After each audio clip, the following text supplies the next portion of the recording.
तो कैसे हो भाई लोग? सब बढ़िया। तो पिछली क्लास में हमने बात की थी सोवियत संघ के बारे में, दो ध्रुवीयता के अंत के बारे में। तो हमने देखा कि जब सोवियत संघ टूटकर बिखरा तो क्या हुआ, विश्व एक ध्रुवीय हो गया और अमेरिका की शक्ति पूरी छा गई। अमेरिका का वर्चस्व पूरे विश्व में छा गया।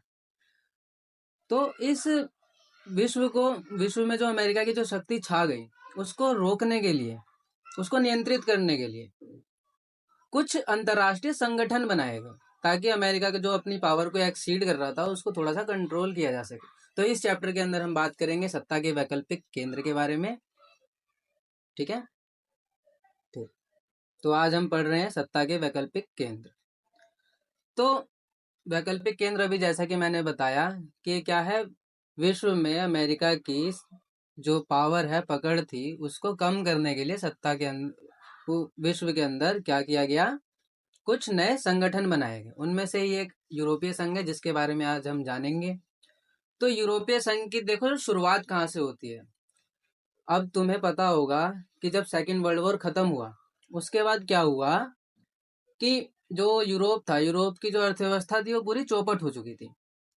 तो 1948 के अंदर अमेरिका ने आर्थिक मदद किया यूरोप का और यूरोपीय देशों का, और मार्शल योजना के तहत एक यूरोपीय आर्थिक सहयोग संगठन बनाया गया।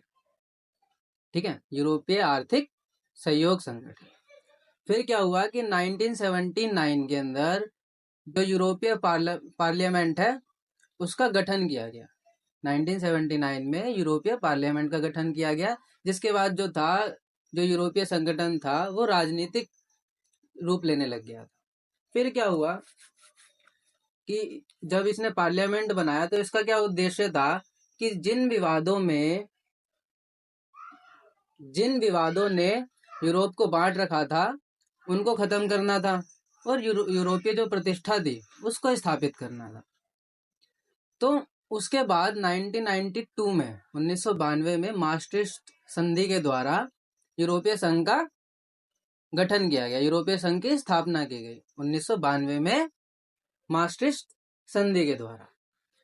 फिर इसकी स्थापना के क्या उद्देश्य थे? इसकी स्थापना के उद्देश्य थे कि एक समान जो विदेश नीति है वो, और जो सुरक्षा नीति है, जो विदेश नीति और जो सुरक्षा नीति है उसको एक समान करना, आंतरिक मामले में और न्याय से जुड़े मामलों पर सबका सहयोग, ये भी एक उद्देश्य था। एक समान मुद्रा का चलन, की यूरो को तुम जानते होगे कि पूरे यूरोप में यूरो का चलन, तो एक समान मुद्रा का चलन। फिर क्या है, इनका एक सामूहिक वीजा है, तो वीजा मुक्त आवागमन का भी इनका उद्देश्य था कि यूरोप की अर्थव्यवस्था थोड़ी सी बढ़े। अब इसकी विशेषताएं क्या है? जैसा कि हमने बात किया अभी मुद्रा का, तो यूरोपीय संघ की जो मुद्रा है यूरो जो है वो जो अमेरिकी डॉलर है उसके लिए खतरा है। यूरोपीय संघ का जो झंडा है, यूरोपीय संघ के झंडे में टोटल 12 गोल्डन सितारे हैं, जिसका मतलब क्या है कि ये एकता और भाईचारे का प्रतीक है। जो यूरोपीय संघ के अंदर 12 गोल्डन सितारे हैं वो यूरोपीय संघ के जो सदस्य देश हैं उनका क्या है, एकता और भाईचारे का प्रतीक है।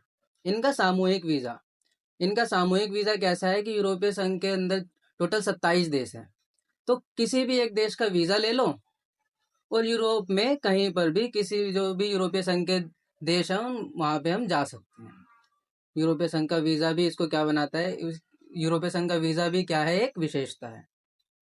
अब इसकी विश्व व्यापार में हिस्सेदारी देख लेते हैं। इसकी जो विश्व व्यापार में हिस्सेदारी है वो अमेरिका से 3 गुना ज्यादा है। ठीक है, अब इसका जो एक सदस्य देश है फ्रांस क्या है, सुरक्षा परिषद जानते होंगे तुम, यूएनओ का सुरक्षा परिषद, इसके अंदर स्थायी सदस्य है और उसके पास वीटो पावर है। और ये जो फ्रांस है ये परमाणु संपन्न देश भी है।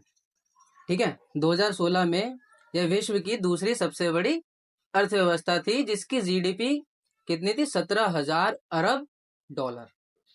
और फिर इस जो यूरोपीय संघ है इसके पास दुनिया की दूसरी सबसे बड़ी प्रशिक्षित आर्मी सेना भी है, और यह अमेरिका के बाद अपनी सुरक्षा नीति पर सबसे ज़्यादा खर्चा करता है। तो अभी तो बात की हमने कि यूरोपीय संघ की क्या क्या विशेषताएं थी। अब हम बात करते हैं कि इसकी क्या क्या कमियां थी। इसकी कुछ कमियां भी थी। जो यूरोपीय संघ के देशों की क्या है, अपनी अलग अलग विदेश नीति थी और रक्षा नीति भी अलग अलग थी।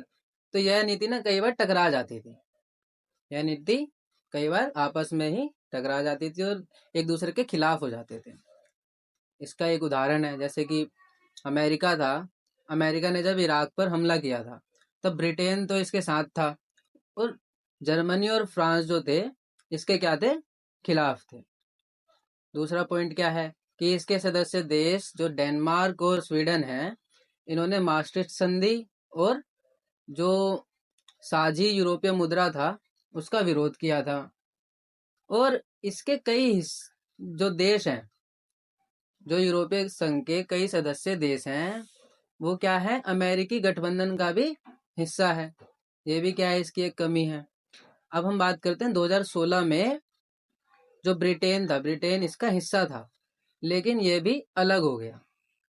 2016 तक ब्रिटेन भी यूरोपीय संघ का हिस्सा था लेकिन बाद में यूरोपीय संघ की नीतियों के कारण ये अलग हो गया, जिससे कि यूरोपीय संघ थोड़ा सा कमजोर हो गया और इसकी कमियां भी थी।